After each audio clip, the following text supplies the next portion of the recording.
अमितभाई तसेच देवेंद्रजींना काहीही म्हणणं हे उद्धव ठाकरेंना शोभत नाही। सामान्य कार्यकर्ता हा समाजातला एक घटक आहे, त्यामुळे सामाजिक स्वास्थ्य टिकावं म्हणून फार दिवस कार्यकर्ता हे सहन करणार नाही। फ्रेंडशिप डेच्या निमित्तानं सर्वांना हेच सांगणार की सर्वांनी सर्वांचा सन्मान करायला शिका। मराठा समाजाला जातीचं आरक्षण मराठा म्हणून देणं, यामध्ये 10% दिलंही आहे। SC OBC हे टिकवण्यासाठी सगळ्या प्रकारचे प्रयत्न साकार करणार आहे। किंबहुना त्याच्या आधी OBC विरुद्ध मराठा असा एक मोठा संघर्ष महाराष्ट्रामध्ये निर्माण झाला आहे। हा संघर्ष महाराष्ट्राचं सामाजिक स्वास्थ्य बिघडवणारा ठरेल। राऊतांच्या बोलण्याला कोणीही सिरियस घेत नाही। जातीपातींचा जो अतिरेक चालला आहे तो समाजाला कुठे घेऊन जाईल आणि कोणत्या खड्ड्यात नेऊन टाकेल हे सांगता येत नाही। जिल्हा नियोजन समितीची बैठक आटोपल्यानंतर माध्यमांशी बोलताना जिल्ह्याचे पालकमंत्री चंद्रकांत पाटील यांनी आपलं मत व्यक्त केलं। जातीची वीण ही इतकी घट्ट गुंफली होती की जेणेकरून जातीपाती विसरून लोक आपल्या समाजाचा, आपल्या देशाचा विचार करायला लागले।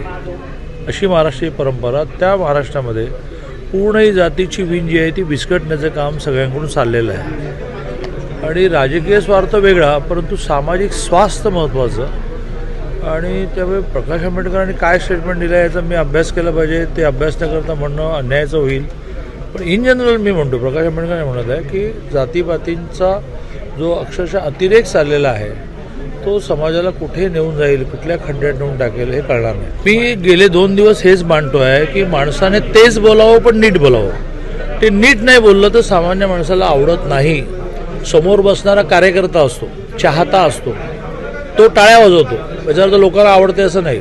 आणि महाराष्ट्राच्या राजकीय संस्कृतीमध्ये हे जे अधपतन चाललेलं आहे त्याचा सगळ्यांनी मिळून बसून विचार केला पाहिजे। तर आपलं कधी उद्धवजींचं भाषण काढा, दांडा मोडेन तोडेन आणि टरबुजा फरबुजा रे, ही नाही आहे संस्कृती महाराष्ट्राची। आणि मग एका क्षणाला मग टीट फॉर टॅट सुरू झालं तर केवढ्याला पडेल, काय व्हायचं ते होत आहेत ना। मग शेवटी आमच्या नेत्यांना प्रामुख्याने अमितभाईंना काही म्हणणं, देवेंद्रजींना काही म्हणणं, हे सर्वसामान्य कार्यकर्ता समाजातलं स्वास्थ्य टिकावं म्हणून फार दिवस सहन करणार नाही। दादा, आपल्या विभागासंबंधित प्रश्न आहे। राज्यातील 2001 पूर्वीचे 78 महाविद्यालय आहेत ज्यांची तपासणी झालेली आहे, त्यांना अनुदानाचा प्रश्न जो आहे तो अजूनपर्यंत रखडलेला आहे। या कॅबिनेट बैठकीत लागेल ही फाईल कॅबिनेटमध्ये येण्यापूर्वी फायनान्सकडे जाते। फायनान्सचं यावर काही ना काही म्हणणं आहे किंवा 2001च्या आधीचा प्रश्न आता 2024 चालला आहे। त्याच्यानंतर जवळजवळ 2-2.5 हजार कॉलेजेस नवीन सुरू झाली की ज्यांना अनुदान आपण देत नाही। 2001 नंतर निर्णय झाला की अनुदान द्यायचं नाही। त्यामुळे आता ह्या विषयाचा विचार करण्याची आवश्यकता नाही असं 2दा फाईल पाठवल्यानंतर फायनान्सने परत पाठवली। आता मात्र अजितदादांनी असं म्हटलेलं आहे की ती फाईल परत पाठवा, आपण त्याचा सकारात्मक विचार करू। ती फाईल सोमवारी पुन्हा एकदा फायनान्सकडे जाईल।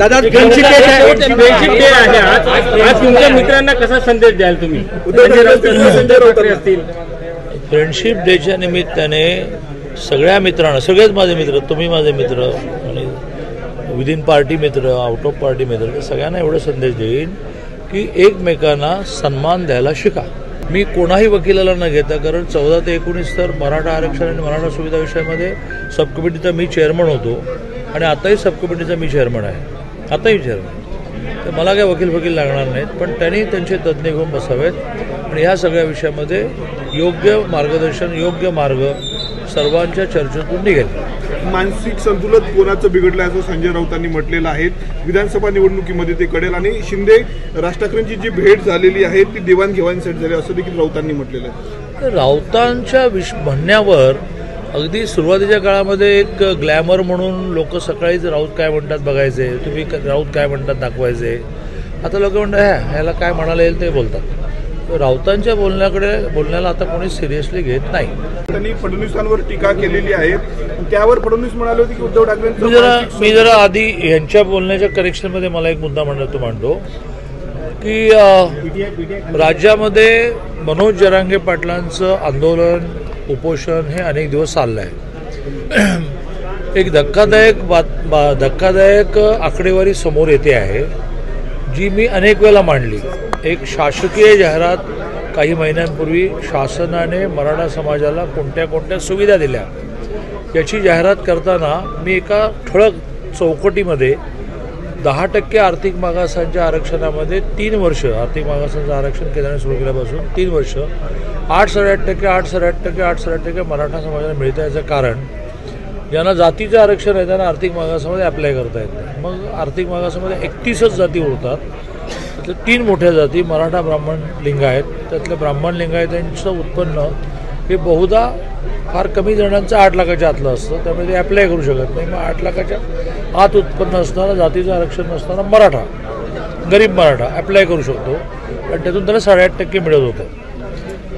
ज्या वेळेला मराठा समाजाला 10% वेगळं आरक्षण दिलं त्याला स्वाभाविकपणे पुन्हा एकदा जातीचं आरक्षण मिळालेला मराठा समाज, CBC नावाचं वेगळं मराठा आरक्षण मिळाल्यानंतर तो 10% आर्थिक मागासाला एलिजिबल राहिला नाही.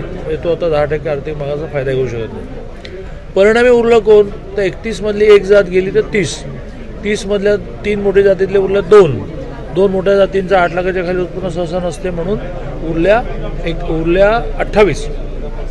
या 28 जातींमध्ये काल ॲनालायझर नावाच्या एका यूट्यूब चॅनलने आकडेवारी जी दिली आहे ती भीषण आहे की त्याच्यामध्ये मराठा एलिजिबल नाही, ब्राह्मण आणि लिंगायत उत्पन्न जास्त असल्यामुळे अप्लाय करत नाहीत, तर फार मोठ्या प्रमाणात अल्पसंख्याकांना त्या मिळाल्या. तर अल्पसंख्याकांना मिळाल्याचं दुःख कोणाचं कारण नाही, पण त्या 10% मराठा समाजाला वेगळं आरक्षण मिळाल्यामुळे अप्लाय करता न आल्यामुळे मराठा समाजाला SC-BC आणि OBC जी कट ऑफ लाईन आपण म्हणतो की लास्ट नोकरी कितीला गेली ती त्यांची हाय आहे आणि आर्थिक मागासांची कमी आहे. म्हणजे जर आर्थिक मागासांचं आरक्षण मराठा समाजाला असतं तर मराठा समाजातला तरुणी हा SC-BC OBC इथे लवकर लागला असतं.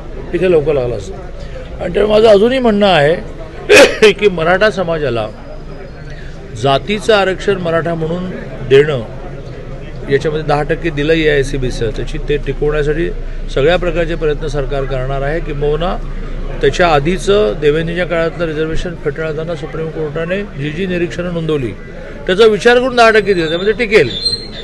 पण भलं जे आहे फायनली ते 10% आर्थिक मागासांच्या आरक्षणामध्येच आहे असं माझं मत आहे. परवा सुप्रीम कोर्टाने निर्णय दिला की शेड्यूल ट्राईबला अबगड करा किंवा शेड्यूल ट्राईबला राज्य अबगड करू शकतं. याचा अर्थ असा की त्या शेड्यूल कास्टमध्ये 13% असणाऱ्या जातीचे 4 गट तयार होणार आणि प्रत्येकाला 3-4% मिळणार. OBCचंही असं अबगड करावं यासाठी केंद्राने एक रोहिणी कमिशन अपॉइंट केलं होतं, त्याचा रिपोर्ट आला आणि त्याप्रमाणे जर OBC अबगड झालं तर मग एक कुठला ती अ किंवा ब किंवा ड गट असा तयार होईल की ज्यात कुणबी असेल, आणखीन 50 जाती असतील. मग आता हे जे नव्याने मनोज जरांगे पाटलांची मागणी आहे की आम्हाला कुणबी करा, OBC करा, ते त्या अबगडामधल्या एका गटात जातील. म्हणजे 19%ला 4% मागलं तर 4-4.5% जातील. म्हणजे 4-4.5% जायचं, 40-50 जातींच्या मध्ये राहून त्यांच्याशी कॉम्पिटिशन करायची.